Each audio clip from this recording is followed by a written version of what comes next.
పలు చోట్ల ఇంకా ఈ శాంతి ర్యాలీని చేసి మనం అధికారుల దృష్టికి మనం తీసుకెళ్ళాలి.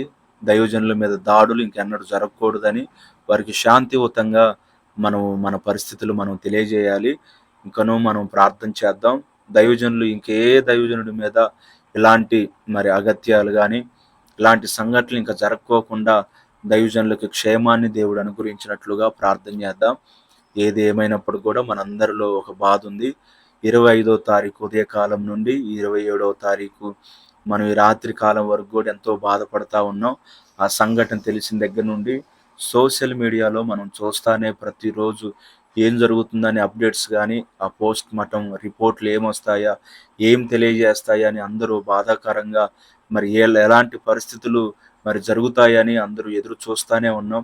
నేను గత 10 సంవత్సరాలుగా సోషల్ మీడియాలో యాక్టివ్‌గా యూట్యూబ్‌లో గానీ, ఫేస్‌బుక్‌లో గానీ మేముంటా రోజు చూస్తానే ఏదో ఒకటి దేవుని గురించి పెడతా చూస్తానే ఉంటాం గాబట్టి, ప్రవీణ్ అయ్య గారి గురించి చూస్తానే బాధపడతా ఏం తెలియజేయబడతాయా, ఎలాంటి పరిస్థితులు జరుగుతాయా అని చూస్తానే ఉన్నాం.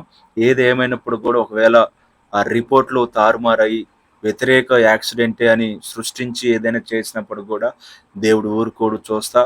ఖచ్చితంగా దేవుడు వెలుగులోకి తీసుకొస్తాడు ప్రతి ఒక్కటి. దేవుడు దైవ సేవకుడి పక్షాన దేవుడు ఖచ్చితంగా న్యాయం జరిగిస్తాడు. మనమందరం గూడా కలిసి మన సంఘాలలో ప్రతిరోజు మనం జ్ఞాపకం చేసుకుందాం, ప్రార్థన చేద్దాం.